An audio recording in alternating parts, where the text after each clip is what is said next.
ഭഗവാന്റെ വളരെ വിശേഷപ്പെട്ട വാൽമീകി രാമായണം ദൂരെ നിന്നൊക്കെ ഭക്തന്മാർ ഇതറിഞ്ഞ് ഇവിടെ എത്തിച്ചേർന്നു. നമ്മളെ സംബന്ധിച്ച് നമ്മൾ ആഗ്രഹിച്ചത് വളരെ ചെറിയ രീതിയിൽ ശ്രീകോവിൽ പുനരുദ്ധാരണത്തിന് മുന്നേ തന്നെ ഭഗവാന് വാൽമീകി രചിച്ച വാൽമീകി രാമായണത്തെ ഒന്ന് പാരായണം ചെയ്ത് സമർപ്പിക്കുക എന്നാണ് നമ്മൾ ചെറിയ ആഗ്രഹം വെച്ചത്. പക്ഷെ അത് ഭഗവാൻ നമ്മൾ വിചാരിച്ചതിനേക്കാളും ഭംഗിയാക്കി ഇതുവരെ 8ാമത് ദിനം വരെ നമ്മളെ എത്തിച്ചു. ഭഗവാന്റെ മഹത്വം. 8ാമത് ദിനം വളരെ മഹനീയമായിരിക്കുന്ന വിശിഷ്ട വ്യക്തികളുടെയൊക്കെ സാന്നിധ്യത്തിൽ പട്ടാഭിഷേകം നമുക്ക് നിറയെ സദസ്സിൽ കൊണ്ടാടാനൊക്കെ സാധിച്ചു. എല്ലാം തൃക്കളത്തൂർ വാഴുന്ന ശ്രീരാമസ്വാമിയുടെ അനുഗ്രഹം.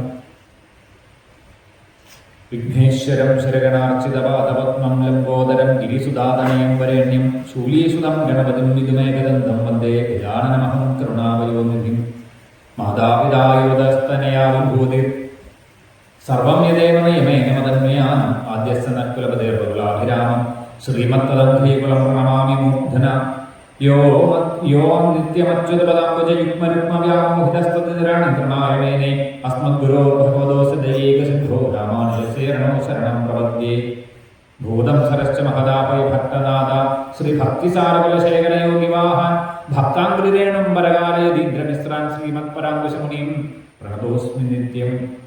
ലക്ഷ്മീനാഥസമാരംഭാം നാഥയാമനമധ്യമാം അസ്മദാചാര്യപര്യന്താം വന്ദേ ഗുരുപരമ്പരാം. രാമാനുജതയാപത്രം ജ്ഞാനവൈരാഗ്യഭൂഷണം ശ്രീമദ്വേങ്കടനാഥാര്യ വന്ദേ വേദാന്തദേശികായ നമഃ. കവിതാഹിതസിംഹായ കല്യാണമശാലിനേ ശ്രീമദ്വേങ്കടനാഥാര്യ വന്ദേ വേദാന്തഗുരവേ നമഃ. കുങ്കുമാങ്കിതവർണ്ണായ വന്ദേ ധവളായ വിഷ്ണുവാഹന നമസ്തുഭ്യം. നമസ്തേ പക്ഷിരാജായ തേ നമഃ. യസ്യതിതരവക്രാതിപാരിഷാദ്യപരശതം വിഘ്നം നിഘ്നന്തി സതതം വിക്ഷസേനം തമസ്വേത്. കൂചന്തം രാമരാമേതി മധുരം മധുരാക്ഷരം ആരുഹ്യ കവിതാശാഖാം വന്ദേ വാൽമീകികോകിലം. വാൽമീകിയേറും മമുനീയേ സിംഹസ്യ കവിതാവനുചാരിണ ശൃണ്വൻ രാമകഥാനാദം ഗോന്നായാതുരാംഗതി അഞ്ജനാനന്ദനം വീരം ജാനകീ ശോകനാശനം കവീശമക്ഷഹന്താരം വന്ദേ ലങ്കാഭയങ്കരം. ആഞ്ജനേയമതിപാടലാനനം കാഞ്ചനാദ്രികമനീയ വിഗ്രഹം വാരിജാതതരുമൂലവാസിനം ഭാവയാമി പവമാനനന്ദനം നന്ദനം. എത്ര എത്ര രഘുനാഥ കീർത്തനം തത്ര തത്ര തഥാകാഞ്ജലിം. എത്ര എത്ര രഘുനാഥ കീർത്തനം തത്ര തത്ര തഥാസ്തരാഞ്ജലിം. ബാഷ്പപാരി പരിപൂർണലോചനം ആദിതീന്ദ്രമദാക്ഷസാന്തകം. വേദവേദ്യപരേ പുംസീജാദേദാസകഥാത്മജേ വേദപ്രാജപ്രസാദാസി സാക്ഷാൻ രാമായണ നമോസ്തു രാമായ സലക്ഷ്മണായ ദേവീചതസ്തേ ജനകാത്മജായേ നമോസ്തു രുദ്രേന്ദ്ര യമാനിലേഭ്യോ നമോസ്തു ചന്ദ്രാക്ഷമരുദ്ഗണേഭ്യ. ആപാദമവർത്താരം ദാതാരം സർവസമ്പദാം ഭക്താഭിരാമം ശ്രീരാമം ഭൂയോ ഭൂയോ നമാമ്യഹം. സകൃതപ്രജ്ഞായ തവാസ്മീതിയാചതേ അഭയം സർവഭൂതേഭ്യ ദദാമി ഏതത്പ്രദം മമ. കാലവർഷതുപർജന്യ പൃഥിവീ സസ്യശാലിനീ ദേശോയം ക്ഷോഭരഹിതോ ബ്രാഹ്മണാ സന്തു നിർഭയാ അപുത്രാ പുത്രണാ സന്തു പുത്രണാ സന്തു പൗത്രേണ അസധനാ സധനാ സന്തു ജീവന്തു ശരദാംഗതം. ചരിതം രഘുനാഥസ്യ ശതകോടി പ്രവിസ്താരം ഏകൈകമക്ഷരം പ്രോക്തം മഹാപാതകനാശനം. ശൃണ്വൻ രാമായണം ഭക്ത്യാ യപാദം പാദമേവ വാ സയാതി ബ്രാഹ്മണാസ്ഥാനം ബ്രാഹ്മണാ പൂജിതൈ സദാ. രാമായ രാമഭദ്രായ രാമചന്ദ്രായ വേദസേ രഘുനാഥായ നാഥായ സീതായ പതയേ നമഃ. യന്മംഗളം സഹസ്രാക്ഷേ സർവദേവ നമസ്കൃതേ വൃത്രനാശേ സ്മാഭാവം കർത്തേ ഭവതുമംഗളം. യന്മംഗളം സുവർണസ്യാഭിനദാതകേർപുര അമൃതം പ്രാപ്യാനസ്യ കർത്തേ ഭവതുമംഗളം. അമൃതോത്പാദയതേത്യൻ ഘ്നദോ വജ്രദംസീയത് അതിദുർമംഗളം പ്രാപ്തം തത്തോ ഭവതുമംഗളം. ശ്രീം വിക്രമാൻ പ്രക്രമദോ വിഷ്ണുരോ നിതേജസേ യദാസിം മംഗളം രാമ തത്തേ ഭവതുമംഗളം. ഹരേ രാമ രാമ രാമ ഹരേ ഹരേ ഹരേ കൃഷ്ണ കൃഷ്ണ കൃഷ്ണ ഹരേ ഹരേ. പരിദേഹി സഹിതം ശരദ്രുമതലേ ഹൈമേ മഹാമണ്ഡപേ മധ്യേ പുഷ്പകമാസനേ മണിമയേ വീരാസനേ സംസ്ഥിതം. അഗ്രേ വാചകതി പ്രപജ്ഞനസുതോ ദത്തം മുനിഭിः പരം വ്യാഖ്യാന്തം വരദാദിഭിः പരിവൃതം. രാമം ഭജേ ശ്യാമളം വാമേ ഭൂമിസുതാ പരശ്ച ഹനുമാൻ പശ്ചാത് സുമിത്രാ സുതാ ശത്രുഘ്നോ ഭരതശ്ച പാർശ്വതലയോ വായുഅഗ്രികോണേഷു ജാസു ഗ്രീവശ്ച വിഭീഷണശ്ച യുവരാട് താരാസുതോജം ഭവൻ മധ്യേ നീലസരോരുഹ കോമളരുചിം രാമം ഭജേ ശ്യാമളം സപ്തപ്രാകാര മധ്യേ സരസിജ നിലയേ ഭാസമാനേ വിമാനേ കാവേരീ മധ്യദേശേ ശേഷശയ്യാ നിഭൂതേ ശയാൻ ഭോഗി മധ്യേ ശയാൻ നിദ്രാമുദ്രാഭിരാമം കടിനികടശിര പാർശ്വവിന്യസ്തഹസ്തം പത്മാഭാത്രികരാഭ്യം പരിമൃതപദം രംഗനാഥം ഭജേഹം ജ്ഞാനാനന്ദമയം ദേവം നിർമ്മലസ്ഫടികാകൃതിം ആധാരം സർവവിദ്യാനം ഹയഗ്രീവമുപാസ്മരേ. നമ്മൾ മധ്യാഹ്നത്തില് ഭഗവാന്റെ പട്ടാഭിഷേകത്തെ ഒക്കെ വർണ്ണിച്ച് കേട്ടു. കൃത്യം 14 വർഷം പൂർത്തിയായ വളരെ വിശേഷപ്പെട്ട പഞ്ചമി തിഥി, മേടമാസം അല്ലെങ്കിൽ തമിഴിൽ പറയുമ്പോൾ ചിത്തിരമാസം, ആ ശുക്ലവർഷ പഞ്ചമിയിലാണ് ഭഗവാൻ ഭരദ്വാജന്റെ ആശ്രമത്തിൽ എത്തിച്ചേർന്നത് എന്നാണ് നമ്മൾ മധ്യാഹ്നത്തിൽ പറഞ്ഞു നിർത്തിയത്. പിന്നീട് ഭരദ്വാജന്റെ ആശ്രമത്തില് അവിടെ എത്തിച്ചേർന്ന ഹനുമാനോട് കൂടി ഭഗവാൻ ഉണർത്തിക്കുന്നു. അന്നത്തെ ദിവസം ഭരദ്വാജ മഹർഷിയുടെ ആതിഥ്യം സ്വീകരിക്കാനായിട്ട് അവിടെ തങ്ങുന്ന രാമനും കിഷ്കിന്ധയിൽ നിന്നുള്ള താര മുതലായിട്ടുള്ള സ്ത്രീരത്നങ്ങളും വിഭീഷണന്റെ കൂടെയുള്ള രാക്ഷസ വംശത്തിൽപ്പെടുന്നവരും ഒക്കെ ഭഗവാന്റെ പട്ടാഭിഷേകം ദർശിക്കാനെത്തിയ സകലരും പുഷ്പക വിമാനമേറി നേരെ ഭരദ്വാജാശ്രമത്തിൽ എത്തിച്ചേർന്ന ആ 14 വർഷം വനവാസം പൂർത്തിയാക്കിയ സമയം അവിടെ ഇനി ഒരു ദിവസം കൂടി, പിറ്റേ ദിവസം പ്രഭാതം ഭഗവാനെ കണ്ടില്ലെങ്കിൽ അഗ്നിപ്രവേശം ചെയ്യുമെന്ന് തീരുമാനിച്ചിരിക്കുന്ന ഭരതൻ അവിടെ ഹനുമാനെ തന്നെ അടുത്ത് വിളിച്ച് ഭരതനെ ചെന്ന് മുഖം കാണിക്കാൻ ഭരതനോട് ചെന്ന് രാമൻ വരുന്നു എന്ന് സൂചിപ്പിക്കാൻ ആയിട്ട് അവിടെ ഹനുമാനെ നിയോഗിക്കുന്നു എന്നാണ്. ശ്രീരാമൻ പറഞ്ഞ വാക്കുകളെ വാൽമീകി അവിടെ എടുത്ത് സൂചിപ്പിക്കുന്നുണ്ട്. എങ്ങനെ ആയിരിക്കണം ആ ഹനുമാനോട് കൊടുത്ത നിർദ്ദേശം? ഹനുമാൻ സ്വാമിയെ അടുത്ത് വിളിച്ച് രാമൻ കൊടുത്തൊരു നിർദ്ദേശമുണ്ട്. ഹനുമാനെ ചെന്ന് ഭരതനെ കാണൂ. ഭരതനെ കണ്ട് ഭരതന്റെ മുഖത്ത് ഒരു രാജാവിന്റെ ഭാവമുണ്ടെങ്കിൽ നീ തിരിച്ചു വരൂ. പിന്നെ നമ്മളിനി അങ്ങോട്ടേക്ക് പോകുന്നില്ല. അതല്ല, ഭരതന്റെ മുഖത്ത് ഒരു രാജാവിന്റെ യാതൊരു ഭാവമോ ചിഹ്നമോ സംസാര ഭാഷയിലോ ഇല്ലെങ്കിൽ നീ അവിടെ തന്നെ വസിക്കുക, ഞങ്ങൾ അങ്ങോട്ടേക്ക് വരാം. ഇതാണ് ഹനുമാനോട് പറഞ്ഞു കൊടുത്തതെന്നാണ്. ഇതിന് 3 വ്യാഖ്യാനങ്ങളാണ് ഗോവിന്ദരാജര് പറയുന്നത്. ഒന്ന്, അവിടെ പറയുന്നത് രാജ്യം രാമന് കൊടുക്കണമെങ്കിൽ, രാമൻ ഇനി അയോധ്യ ഭരിക്കണമെങ്കിൽ ഭരതൻ ആ രാജ്യത്തെ സ്വമനസാലെ കൊടുക്കണം. ഒരു തരത്തിലും തൻ്റേതാണ് കൊടുത്തല്ലോ എന്നുള്ളൊരു വിഷമം പാടില്ലെന്ന്. ഇത് വളരെ വിശേഷപ്പെട്ടത്. ഈ അധികാരം എന്നൊക്കെ പറയുന്ന കാര്യങ്ങൾ ആർക്കും വിട്ടുകൊടുക്കാൻ ബുദ്ധിമുട്ടാണ്. നമുക്കത് നിത്യജീവിതത്തിൽ കാണുന്നതാണ്. ഒരാൾക്ക് അതിൻ്റെ ഒരു സുഖം അനുഭവിച്ചു കഴിഞ്ഞാൽ, സുഖമോ ദുഃഖമോ ഏതായാലും അധികാര സ്ഥാനത്ത് ഇരിക്കുന്നവർക്ക് അത് വിട്ടുകൊടുക്കാൻ ബുദ്ധിമുട്ടാണ്. അതുകൊണ്ടാണ് ഭഗവാൻ ആ വരവില് ഹനുമാനോട് പറയുന്നത്, ഭരതന്റെ മനോഭാവത്തെ അറിഞ്ഞു വരൂ, അത് ഹനുമാനോളം പറ്റിയ മറ്റൊരാളില്ല. പിന്നീട് രണ്ടാമതൊരു വ്യാഖ്യാനം പറയുന്നത്, നമ്മളുടെയൊക്കെ ആഗ്രഹം അല്ലെങ്കിൽ സകല ജനങ്ങളുടെയും അയോധ്യാവാസികളുടെയും എല്ലാവരുടെയും ആഗ്രഹം രാമൻ രാജ്യം ഭരിക്കണമെന്ന്. പക്ഷെ രാമന്റെ ആഗ്രഹം എന്താ? രാമന് രാജ്യം ഭരിക്കണമെന്ന് യാതൊരു ആഗ്രഹവും ഇല്ല. ഭരതൻ രാജ്യം ഭരിക്കണമെന്ന് തന്നെയാണ് രാമന്റെ ആഗ്രഹം. അപ്പോ അത്തരത്തില് ഭഗവാൻ അവിടെ ഒന്ന് സൂചിപ്പിക്കുന്നു ഹനുമാനോട്, പോയി ഭരതന് രാജ്യം ഭരിക്കാനായിട്ട് ആഗ്രഹമുണ്ടെങ്കിൽ തങ്ങള് സന്തോഷവാന്മാരാണ്. രാമന് വന്ന് ഭരതന്റെ രാജ്യത്തിലെ ഒരു സേവകനായിട്ട് കഴിയാൻ സാധിക്കുമല്ലോ എന്നുള്ള രാമന്റെ ആഗ്രഹം. പിന്നീട് മൂന്നാമതൊരു വ്യാഖ്യാനം പറയുന്നത്, ഈ 14 വർഷവും രാമനെ കാണാതെ ഇരിക്കുന്ന ഭരതൻ ഒരു പക്ഷേ പെട്ടെന്ന് അപ്രതീക്ഷിതമായിട്ട് രാമൻ തന്റെ മുമ്പിൽ എത്തിയാൽ ആ സന്തോഷത്തെ, ആ ആനന്ദത്തെ ചിലപ്പോൾ ഉൾക്കൊള്ളാൻ എങ്ങനെയാകുമെന്നും അറിയില്ല. നമ്മളെപ്പോഴും പറയില്ല, ചിലപ്പോൾ സന്തോഷം അധികരിച്ചാലും നമുക്ക് കുഴപ്പമാണ് മനസ്സിൽ. അതുകൊണ്ട് തന്നെ അതിന് ഒരു കാത്തിരിപ്പിന്റെ അല്ലെങ്കിൽ നേരത്തെ ഒരു മുന്നൊരുക്കത്തിന്റെ അറിയിപ്പ് കൊടുത്തുകൊണ്ട് വേണം അവിടെ സ്വീകരിക്കാനെന്നാണ്. അപ്പൊ അങ്ങനെ ഒരു ഉദ്ദേശത്തോടു കൂടി ആയിരിക്കാം. അങ്ങനെ 3 തരത്തിൽ അതിന്റെ വ്യാഖ്യാനം പറയുന്നുണ്ട്. അങ്ങനെ ഹനുമാൻ ചെല്ലുമ്പോൾ പിറ്റേ ദിവസം രാവിലെ ആ അഗ്നിപ്രവേശം ചെയ്യാനായിട്ട് ആരംഭിക്കുന്ന ഭരതൻ, ആ ഭരതന്റെ മുൻപിൽ ഹനുമാൻ ഓടി എത്തി പറഞ്ഞു, മനുഷ്യരൂപം സ്വീകരിച്ചാണ് ഹനുമാൻ എത്തിയത്. പറഞ്ഞു, ദാ വരുന്നു, രാമചന്ദ്രൻ തിരിച്ചെത്തിയിരിക്കുന്നു എന്നുള്ള ശബ്ദഘോഷത്തോടു കൂടിയാണ് ഹനുമാൻ അവിടെ വിളിച്ചു പറയുന്നത്. അത് കേട്ടിട്ടാണ് ആ സന്തോഷാശ്രുവിലാൽ ആ അഗ്നിപ്രവേശത്തെ നിർത്തിക്കൊണ്ട് ഈ കേട്ട ശബ്ദം നോക്കി ഭരതൻ നിന്നു എന്നാണ്.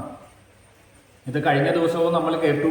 സീതാദേവിയും ഇതേപോലെ തന്റെ ശരീരം ഉപേക്ഷിക്കാൻ പോകുന്ന സന്ദർഭത്തിലാണ് അവിടെ ബുദ്ധിപരമായിട്ട് ഇതേപോലെ ഒരു വിളിച്ചു പറയലോ രാമന്റെ ശബ്ദമോ അല്ല ഹനുമാൻ ഇവിടെ എടുത്തത്. നമ്മൾ വിസ്തരിച്ച് പറഞ്ഞിരുന്നു. അതാണ് ഒരു ദൂതനെ നിയോഗിക്കുമ്പോൾ ആ ദൂതന് എന്തെല്ലാം കഴിവ് വേണം, എങ്ങനെയാണ് മറ്റൊരാളുടെ മനോനിലയെ അറിഞ്ഞു പെരുമാറേണ്ടത്, അത് ഹനുമാനാണ്. ഇതിനേക്കാൾ വലിയൊരു ഉദാഹരണം നമുക്ക് കാണിച്ചു തരാനില്ല. അതാണ് വാൽമീകി രാമായണത്തിൽ വിസ്തരിച്ച് അതിനെക്കുറിച്ച് പറഞ്ഞത്. പിന്നീട് ആ ഹനുമാനെ ചേർത്ത് പിടിക്കുന്നു. ഈ സന്തോഷവാക്ക് പറഞ്ഞ അങ്ങ് ആരാണ് എന്നൊക്കെ ചോദിക്കുമ്പോൾ അതിനുത്തരമായിട്ട് ഹനുമാൻ ആ കാര്യങ്ങളെല്ലാം വിശദീകരിക്കുന്നു, ഉണ്ടായ സംഭവങ്ങളെ മുഴുവൻ. എന്നിട്ട് പറഞ്ഞു, അതാണ് ആ ഭഗവാൻ നേരെ ഭരദ്വാജ ആശ്രമത്തില് പ്രയാഗയില് ഈ അടുത്തിടെ കുംഭമേള നടന്ന പുണ്യസ്ഥലത്ത് ഭഗവാൻ എല്ലാവരോടും കൂടി എത്തിച്ചേർന്നിരിക്കുന്നു എന്ന് അറിയിക്കുന്നു. അങ്ങനെ പിന്നെ പെട്ടെന്ന് തന്നെ തയ്യാറെടുപ്പുകൾ ഭരതൻ നിർദ്ദേശിക്കുന്നു. രാജ്യം മുഴുവൻ അലങ്കരിക്കട്ടെ. ശ്രീരാമനെ സ്വീകരിക്കാനായിട്ട് രഥ, ഗജ, തുരങ്ക, പതാകാദികളോടുകൂടിയ സർവ സൈന്യവുമായിട്ട് സ്വീകരിക്കാൻ ഗംഗയുടെ തെക്ക് ഭാഗത്തേക്ക് ചെന്നു എന്നാണ്. ആ തെക്ക് ഭാഗത്തേക്ക് ചെന്ന സമയത്ത് പിറ്റേ ദിവസം അവർ കാണുന്നു, അതാ ആ പുഷ്പക വിമാനത്തില് ഒരു ചന്ദ്രോദയം പോലെ സൂര്യവംശത്തിന്റെ തിലകമായിരിക്കുന്ന ശ്രീരാമചന്ദ്രനെ ഉപമിക്കുന്നത് ഒരു ചന്ദ്രോദയം പോലെ പുഷ്പക വിമാനത്തിൽ വന്നിറങ്ങിയെന്നാണ് അവിടെ വാൽമീകി പ്രയോഗിക്കുന്നത്. ഗംഗാതീരത്താണ് ആദ്യം വന്നത്. ഗംഗാതീരത്ത് വന്നു ചേർന്നുകൊണ്ട് പുഷ്പക വിമാനത്തിനെ അവിടെ തിരിച്ച് കുബേരന്റെ വൈശ്രവണന്റെ അടുത്തേക്ക് പോകാനായിട്ട് നിർദ്ദേശിക്കുകയൊക്കെ ചെയ്യുന്നു. അതോടൊപ്പം തന്നെ ഭരതൻ രാമനെ കണ്ട നിമിഷം തന്നെ ആ സന്തോഷത്തെ പ്രകടിപ്പിക്കാൻ ഓടി വന്ന് ആലിംഗനം ചെയ്യുന്നു. അവിടെയൊക്കെ വിസ്തരിച്ച് തന്നെ പറയുന്നുണ്ട്. നമ്മൾ ഈ സീരിയല് കാണുന്നത് പോലെ ഒന്നുമല്ല.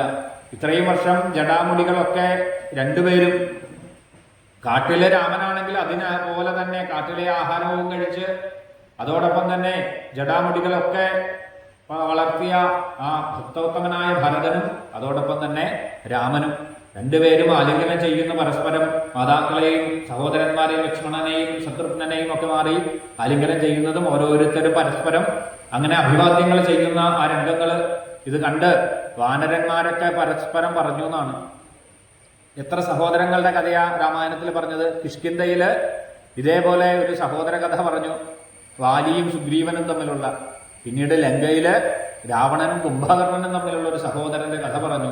പക്ഷേ ഇവിടെ ഇതാ ആ ഒരു സഹോദരന്മാരുടെ കൂട്ടായ്മ അവിടെ അയോധ്യയില് ഈ രാമനും അതോടൊപ്പം തന്നെ ഭരതനും അങ്ങനെയുള്ള അവരുടെ ആ ഒരു സ്നേഹത്തെ, അവരുടെ ത്യാഗത്തെ, സഹോദര സ്നേഹത്തെ കൂടെയുള്ളവരൊക്കെ പുകഴ്ത്തി എന്നാണ് പറഞ്ഞത്. അതിനുശേഷം ആ രാമന് വേണ്ടി രാമനെ തത്തുല്യമായിട്ട് പൂജിച്ചിരുന്ന പാതുകയെ അവിടെ ഭരതൻ എഴുന്നള്ളിച്ചു കൊണ്ടുവന്നു. എന്നിട്ട് ശ്രീരാമന്റെ മുമ്പിൽ ആ പാതുക സമർപ്പിച്ചു. എന്നിട്ട് പറഞ്ഞു, ഇതുവരെ 14 വർഷം രാജ്യം ഭരിച്ച പാതുകാരാജ്ഞി, ആ പാതുകാരാജ്ഞി രാജ്യം ഭരിച്ചത് കൊണ്ട് തന്നെ ആ രാജ്യത്ത് യാതൊരു നഷ്ടങ്ങളും ഉണ്ടായില്ല. സമൃദ്ധി 10 മടങ്ങ് വർദ്ധിച്ചു എന്നാണ്. അതുകൊണ്ട് തന്നെ അങ്ങ് ഇതിനെ സ്വീകരിച്ചാലും എന്ന് പറഞ്ഞു. പിന്നീട് രാമനും അതോടൊപ്പം രാമൻ തന്റെ മടിയില് കുറെ നേരം ഭരതനെ എടുത്ത് ഇരുത്തി എന്നാണ്. അങ്ങനെ മനസ്സിനൊക്കെ ശാന്തത വന്ന് അവര് ആ അയോധ്യയിലേക്ക് കയറുന്ന കവാടത്തിലെത്തി. പക്ഷെ ഭഗവാൻ അകത്തേക്ക് കയറിയില്ല എന്നാണ്. അപ്പോഴാണ് ഭരതന് കാര്യം പിടികിട്ടിയത്.